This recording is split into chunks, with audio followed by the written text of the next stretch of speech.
All right, everybody. Let me go ahead and share this here. What's going on, Union Army Ball? Let's go ahead and talk about this video. There are other videos in the catalog I was going to watch, but they all just seem kind of boring as hell. And also, I got a Zoom meeting a little bit later, like in about an hour. So I figure I'll knock this out right quick. We're going to go through this right here. We're going to go through a video by Paul Cockshott, Mr. Paul Accelerationist Cockshott. Let's do it. And apologies for his audio. This dude may be, some computer dude, but he's so boomer. He's so boomer that I just can't. I mean, he still uses a, pretty much like a PowerPoint slide to do this. You hear a little zzz, zzz, zzz when he's going, adding stuff on a slide. It's like, damn, this nigga's boomer. But you know what? It doesn't matter. I'm going to still take it as it is. Mashallah, definitely ole. Temujin, hello. Let's go ahead and let's get into this right here. No, he's not an accelerationist. He's more of a Marxist-Leninist. I'm just saying that as a joke because he's really pushing the accelerationist line here, especially when you get to the end. So let's go ahead and get into this. Okay. Sorry. Okay, go ahead. This is my first video for a while. Things have been difficult during the COVID crisis. I'm hopeful that I'll be able to do more rapidly as time goes on. I'm doing this one on war and revolution, prompted by the situation that's taking place. Okay, can you hear his audio? Press 1 if you can hear his audio. I just want to make sure. I'll give it a minute.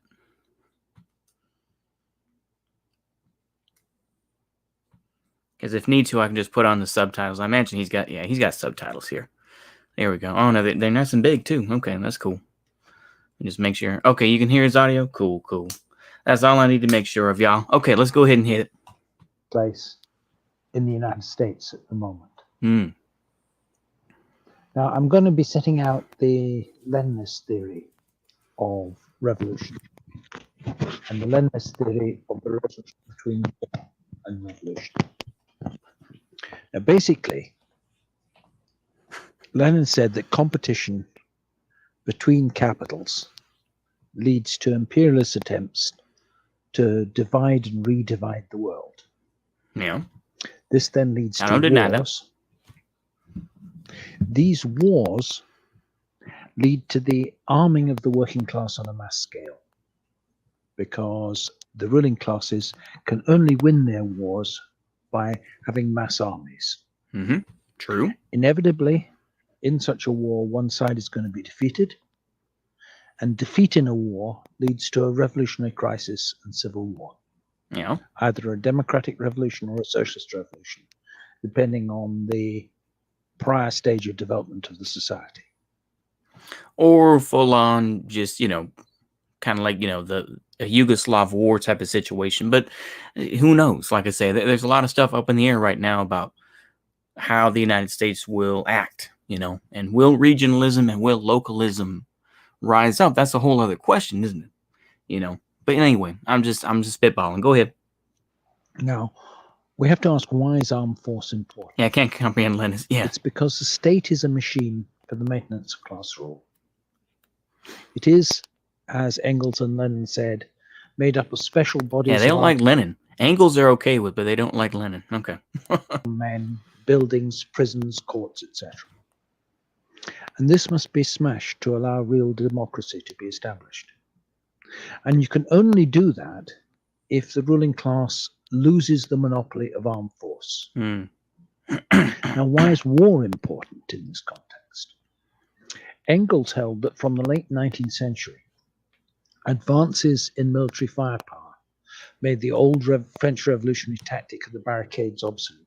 You have to recognize that the revolutions of 1848 took place with basically the same military technology as had existed at the time of the French Revolution, or even at the time of the English Revolution. Muzzle-loading guns, muzzle-loading cannons. Nothing more advanced than that. This is a photo, a very early photo, of the barricades in Paris in 1848. Okay. I didn't mean to be silent. I'm genuinely just trying to take it all in. Go ahead. Now, barricades like this one, this is one from the 1870 revolution in Paris, could be rapidly destroyed by breech-loading cannon. Yep. By 1897, the standard French army cannon, breech loaders, 3-inch cannon or 75mm cannon, could fire 15 times a minute and could rapidly take down any barricade. This is a demonstration firing of one of those cannons recently in Paris.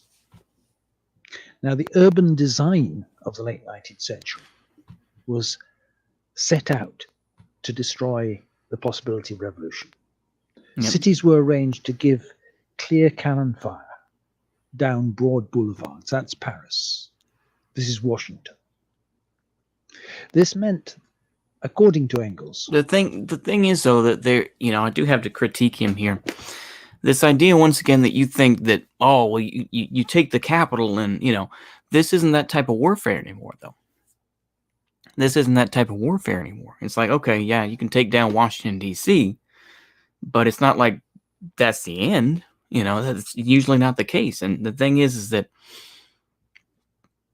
I mean, then you of course have, okay, what do you do about all the military bases? What do you do about Fort Knox, Fort Benning? What do you do about Fort Knox? Or even, what do you do about Andrews Air Force Base, which is right there as close to Washington, D.C. as you can get? So it's a little too simple. But I see what he's getting at, yeah. Hoja gang, baby. Yeah, that's what I'm saying. Living 2 hours away from Paris is not the same place it was 2 centuries ago. Yeah. That any attempt at the old style insurrection, the style of insurrection that he had advocated and participated in 1848, was now suicidal. Yeah. And this was borne out by the Easter Rising in Dublin in 1916. Yeah. It was impossible. I need to get a book on that. I'm not going to do that right this minute, but yeah. Where the rebels are just armed with light weapons to survive against an army with modern rapid-fire cannon. Yeah.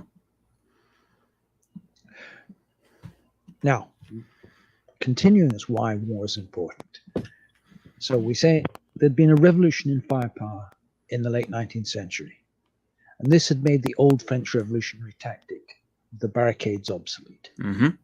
So to defeat the army of the state, you either need a superior army. Somehow you had to raise a revolutionary army. Now, the nearest example of that would be the Union Army of Lincoln.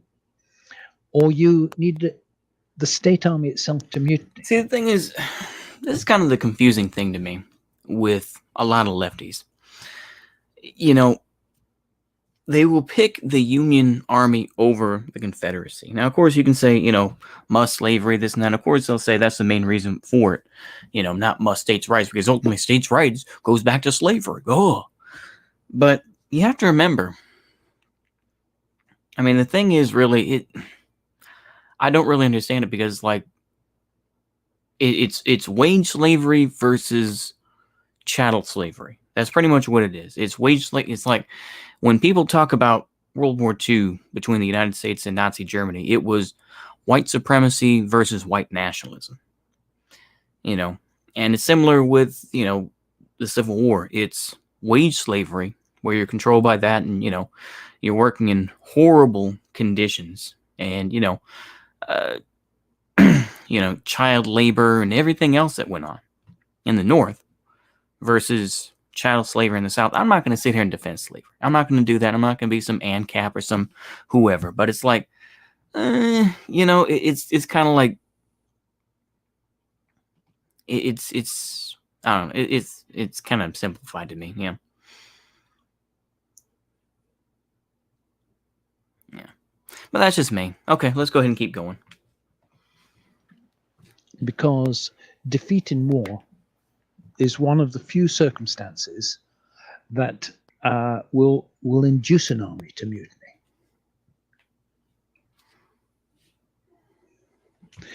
What we find is that armies that are winning don't mutiny. Yeah. And in peacetime, in general, armies don't mutiny. Mm-hmm. It actually takes a major military defeat to induce this. Now, let's look at some historical examples. Lenin said that you had to follow a policy of revolutionary defeatism. Revolutionaries must work to ensure the defeat of their own nation in an imperialist war, because defeat would create the best conditions for army mutinies and revolution. This is a quote from Lenin. During a reactionary war, they spell his name like John Lennon. That's hilarious. Okay. A revolutionary class cannot but desire the defeat. ANCAP's defense slavery doesn't that defy their precious NEP? I've heard similar. Depends. It depends. But I've heard, libertarians and some ANCAPs defend slavery to a point. They try to sneak it in, but they're kind of like, well, yeah, slavery wasn't, and like I say, it's kind of, but yeah, it's crazy. Go ahead. Of its government. It's axiomatic and disputed only by conscious partisans or helpless satellites of the social chauvinists. Among the former, for example, is Semkovsky of the organizing committee, and among the latter, Trotsky, Bukoyeved, and Kautsky in Germany. To desire Russia's defeat, Trotsky writes, is an uncalled for and absolutely unjustifiable concession to the political methodology of social patriotism, which would replace the revolutionary struggle against the war and the conditions causing it with an orientation, highly arbitrary in the present conditions, towards the lesser evil. This, says Lenin, is an instance of high-flown phraseology with which Trotsky always justifies opportunism. I encountered... Okay, here's the bit that I made the meme out of, because this is just... Okay, go ahead. A similar opposition from the Trotskyists in the early 90s, when the first Gulf War was breaking out, and in the solidarity meetings in Glasgow, I was arguing that the best option was for a victory of Saddam Hussein. Yeah. What? Oh, you didn't miss that much, Red Dead, don't you? Actually, let me go back so that you can hear it. Let me go back so that you can hear this. This is great. Okay, go ahead. Defeat, Trotsky writes, is an uncalled for and absolutely unjustifiable concession to the political methodology of social patriotism, which would replace the revolutionary struggle against the war and the conditions causing it with an orientation, highly arbitrary in the present conditions, towards the lesser evil. This, says Lenin, is an instance of high-flown phraseology with which Trotsky always justifies opportunism. I encountered a similar opposition from the Trotskyists in the early 90s, when I encountered similar opposition from the Trotskyists of the SWP when during the first Gulf War I said the best outcome would be a military defeat of Britain by the Iraqis. Yowza! Okay, go ahead. The first Gulf War was breaking out, and in the solidarity meetings in Glasgow, I was arguing that the best option was for a victory of Saddam Hussein. And the SWP was saying, oh, you can't possibly say that. I'm sorry. Oh, my goodness. I love that. I mean, I get it. I do understand it to a certain point. But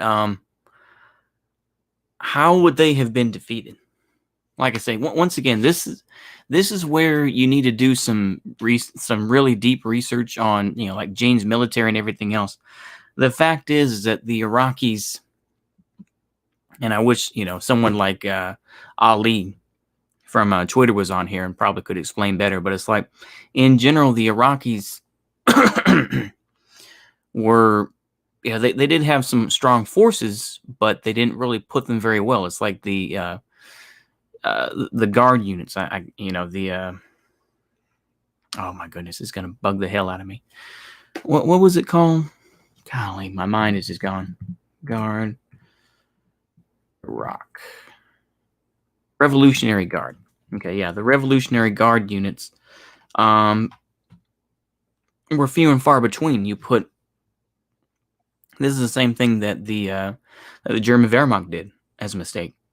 They put all these conscripts on the front lines, and in these bunkers and whatnot on the Atlantic Wall. And a lot of them immediately surrendered. Some fought harder, and some just surrendered. It's just kind of that was one of the biggest mistakes. And of course, would the T-72 have realistically gone up? Like I said, I don't know, but yeah, that's what I would say though. It's just kind of but yeah, there's a lot you can debate on. But go ahead, and maybe that's some of my American chauvinism showing through, as they say. Go ahead. Now let's look at some historical examples. I've already shown photos of Paris 1870. Well, that arose because the French army was defeated by the Prussian army at the Battle of Sedan. This effectively eliminated the French field army. Paris was then besieged by the Prussians. The National Guard, which was the territorial defense volunteer force, then carried out an uprising against the government and formed the Paris Commune. These are photos and paintings from the time. So what happened there? It was the elimination of the bourgeois army by the Prussians, which created the... Let's see, what was it? Iraq fighting U.S. is akin to Wookiees versus Empire in Star Wars, except worse. Well, yeah, I think that, like I say, it just depends on if the Iraqis were actually prepared. I think that they would have given the U.S., British, and the some of the other Sunni forces, or excuse me for saying Sunni, but the other Arabic countries that were there fighting against Saddam. I think that they would have given them a little bit more of a tougher fight if they were better prepared and everything else. But that's just, once again, that's Monday morning. That's 30-year quarterbacking basically. But yeah. Was saved by Chinese communists in World War II and his plane got shut down. Huh. Very interesting. Okay, go ahead. Opportunity for the predominantly working class National Guard to carry out a revolution. Next example I'm going to take is the 1905 revolution. In 1904, a war broke out between Japan and Russia. And in this, Japan inflicted heavy naval and military defeats on Russia. This is a colorized photo of the Japanese fleet firing in the Battle of the Yellow Sea.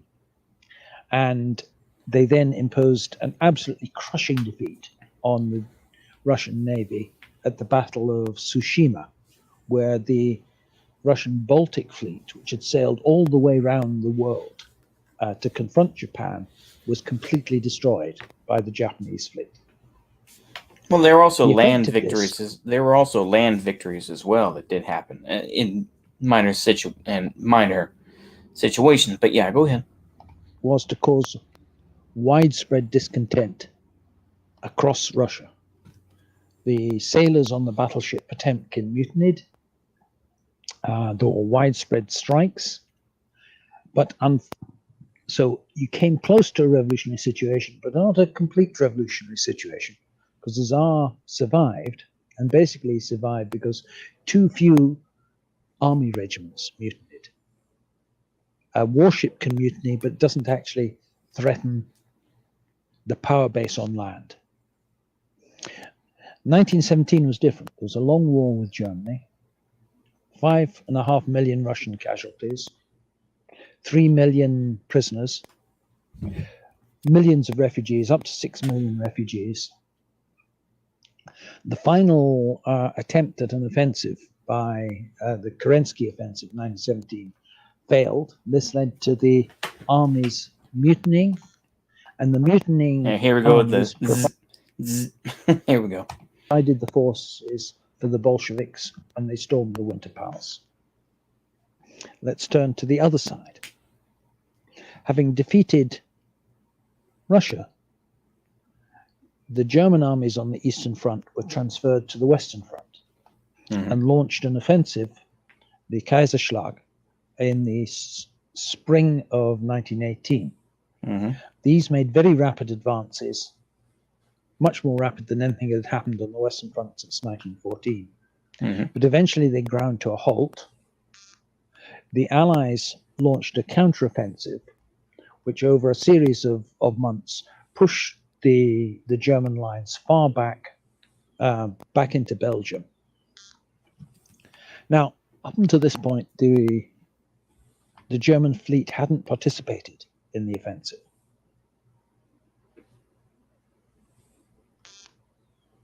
And it was ordered to sail from its harbours through the English Channel to cut off supplies to the British and American armies, which were arriving by sea into France. But to do so, it would have had to confront the British Grand Fleet, which was considerably larger than it, plus the American European fleet, which had now been deployed. The American fleet had been deployed to European waters. Doing this would have been completely suicidal, and the sailors realized this, and they mutinied, just like the Russian sailors had in 1905. They marched on Berlin. In this case, it was the whole navy mutinied. It wasn't just one ship. They marched on Berlin and overthrew the Kaiser. Okay. That I do not agree with. They still supported the Kaiser, number one, as far as I know, number one. Number two, it was a little bit later that the Kaiser abdicated and went to Switzerland, as far as I know. So that's kind of, once again, that's kind of a mistake there. And then, of course, you get into the whole issue of the Freikorps and everything else. Now, of course, what he doesn't mention is the Kronstadt Rebellion, particularly, which did support initially the Bolsheviks, but then, of course, the Kronstadt sailors, a lot of whom became anarchists. Those folks were later put down by Trotsky, as we saw later on. So this is kind of, he's leaving out some details, but that's my view. Once again, I'm just being nitpicky at this point. Also, the same thing with this Portuguese Revolution, but I'll explain that once he gets to it. Now, next example is much more recent, late 20th century. Sure. During the 1970s, there was a prolonged guerrilla war in the Portuguese colonies of Angola and Mozambique. Yeah. This was a guerrilla war that the Portuguese army was gradually losing. This is around the same time, of course, of the Bush Wars that occurred in South Africa and, of course, Rhodesia, excuse me. Of course, what is left out, of course, is that Angola, Mozambique, and indeed what became Zimbabwe and the forces that were eventually, the ZANU and ZAPU, were supported by the DPRK, Cuba, and to a point the Soviet Union. Once again, you got to add some context here. At least in my view, yeah. Then some German socialists and Nazis were advocating to bring the Kaiser back too. Probably so. I haven't read too much about that. I mean, I don't know if that would be maybe Ernst Niekisch, because I don't think Karl Otto Peitel would have wanted that, but I'm not sure. Could be, though. Let's continue. What happened? It mutinied. It mutinied and overthrew the dictator Salazar and introduced a republic. The thing is, though, once again, is that there was a massive socialist movement in Portugal as well, actually in Portugal. So I don't know if he mentions that or not, but he gets into some really wackadoodle type stuff here. But go ahead. So this is the same pattern that Lenin had spotted in the First World War. So what conclusions can we draw? The Leninist doctrine is born out of historical experience. Defeat in war has always been a major precipitator of revolutions, and army mutinies are much more effective than naval ones. What are the policy implications of this for socialists? In wartime, we shouldn't encourage desertion or draft dodging. Instead, communists should serve in the army. This was the policy, for example, followed by the Progressive Labour Party in America during the Vietnam. Just woke up after a real bad. Yeah, never slept so good. Oh, Lord have mercy. Well, I hope you're feeling all right, Songun. Yeah, it happens. It does happen. Well, let's go ahead and get into this some more. We're getting close to the end here. Okay. They should propagandize defeatism and propagandize turning guns on the officers. This, ironically, so I saw recently, is apparently the reason that Franco took over in España was because a lot of the younger officers shot the older officers and the more higher rank ones. So, your lieutenants and captains were shooting your colonels and your generals. So, and they were the ones that later took over the military and everything else. But so he does have a point. And I do think that he is correct to a point. But I think that the idea that you're going to radicalize the military or radicalize the United States Army. I mean, the thing is, it depends on how you radicalize them. I think in a lot of ways it's just woke capitalism and this sort of idea of, well, we can, we don't want to shoot on Americans, this and that. So instead, now we have the DHS, being the impromptu army in some cases. Now, of course, but yeah, I don't know. But yeah, go ahead. Led to what's called fragging of officers by GIs in Vietnam. Fragmentation grenades thrown into their tents. Yeah, we get that, buddy. Insubordination of the troops was a major reason why the US was forced to withdraw from Vietnam. Now, this to me, this is kind of getting into some wackadoodle type stuff here, but go ahead. Whoops, we'll go up. Yeah. Now, what is the policy in terms of peace?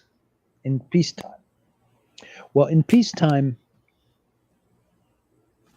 we have to favor national service over a volunteer army. We have to favor conscript armies. This is made clear in Engels's article on the Prussian military question, that you have better chance of revolution with a conscript army than a professional army. We should also favor territorial defense militias, analogous to the French National Guard or the Landeswehr in Germany or the territorials in Britain.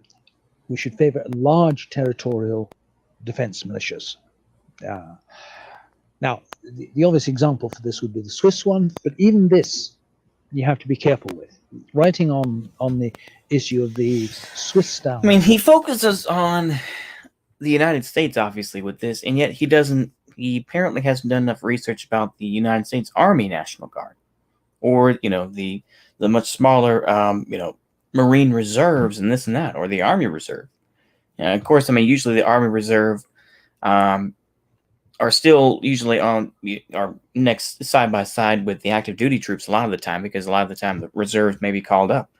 National Guard, a lot of the time, depending, they have much more smaller posts separate from the bigger posts, So I think that's an aspect that needs to be put into context, and I think that, like I say, there are a lot of different aspects to look at here, but I think that he's being he needs to do some more research. That's all I'm saying. But yeah, I don't remember the exact quote. Oh boy. Militia. Lenin said, in working out a concrete and practically necessary answer on the question of the militia, we should say, we are not in favor of a bourgeois militia. We're in favour only of a proletarian militia. Therefore, not a penny, not a man, not only for the standing army, but even for a bourgeois militia, even in countries like the United States or Switzerland, Norway, etc. The more so that in the freest republican countries, we see that the militia is being increasingly Prussianized and prostituted by being used against strikers. We can demand the popular election of officers, abolition of all military law, equal rights of foreign and native-born workers, a point particularly important for those imperialist states like Switzerland are more and more blatantly exploiting large numbers of foreign workers while denying them all rights. Further, we can demand the right of every 100, say, inhabitants of a given country to form Okay, well, good night then. military You can watch it training later. associations with Yeah, that's free all right. Well, election of feel better, instructors paid Songbun. by the state. Have a good one. Good night. Only under these circumstances can the proletariat acquire military training for itself.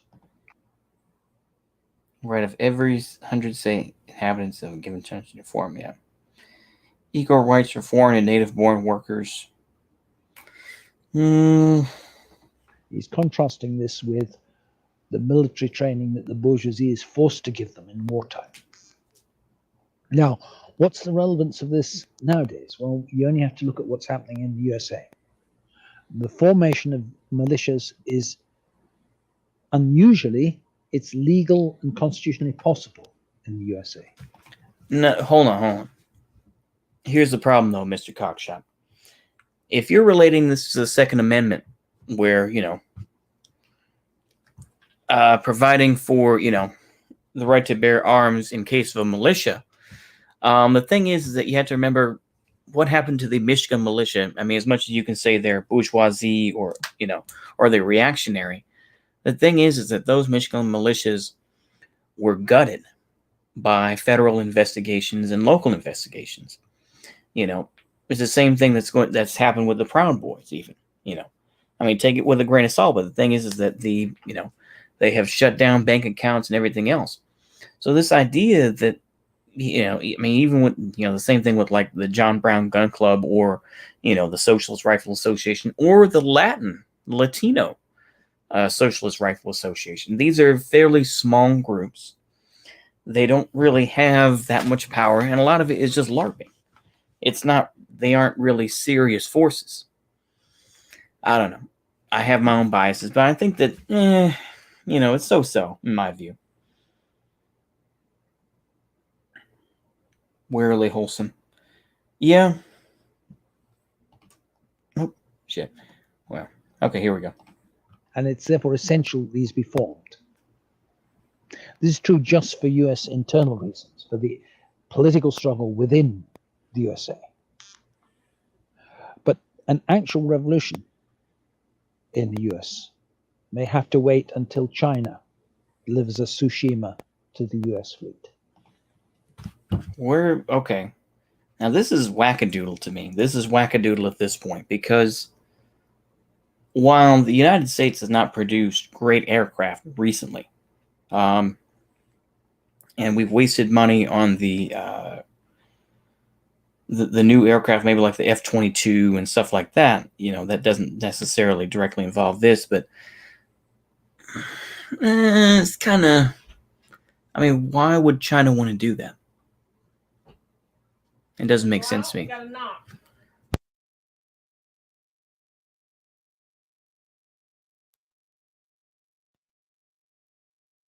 Okay.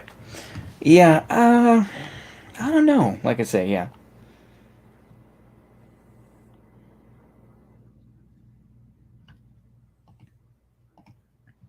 It may require a similar blow to the hubris of the United States as the blow to the hubris of Russian imperialism. The thing is, one last look. Let's go ahead and finish this up right quick. In 1905. The thing is, get this dude some software. Can you please get him some software? Get him a microphone, so that he doesn't have to do it like this. I mean, Lord have mercy. Send him some money so that he can get a mic. I know that you can buy I'm sure that you can get a Blue Yeti mic in in Scotland. Lord have mercy. Okay. So let me just say this before we move on to one other video, and then we'll call it good.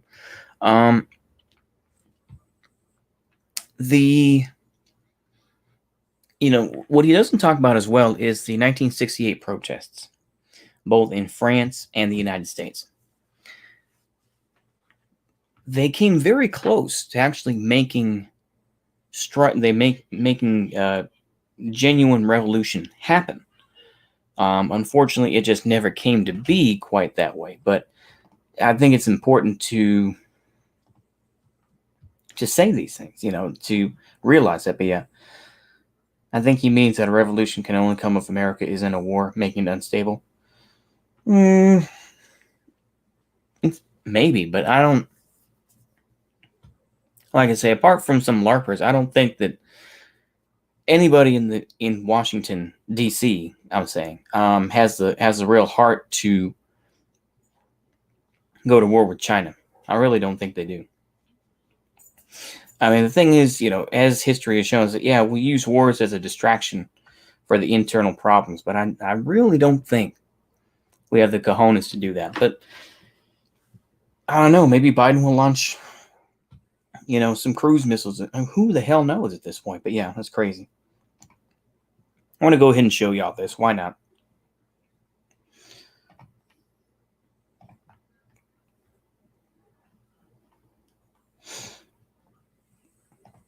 Let me make sure here. Ooh, y'all like Southfront? Were y'all big fans of Southfront, the news outlet Southfront that used to be on YouTube? I'll go ahead and show y'all that, and then we'll go ahead and end this stream here. Go ahead.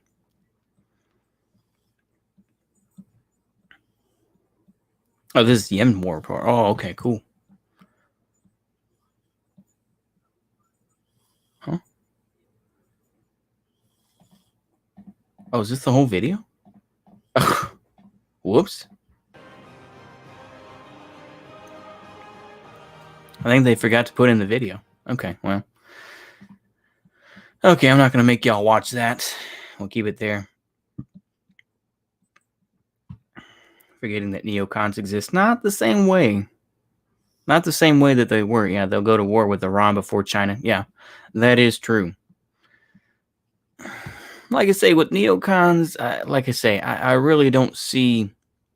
I mean, it's possible. Anything's possible. But I don't see it. I'll be honest with you. I just don't see it, that there is any way that they would be able to build that sort of stuff up. But then again, I mean, yeah, I think we'll keep it there. Okay. And don't worry, I'm not going to make y'all watch this accelerationist guy.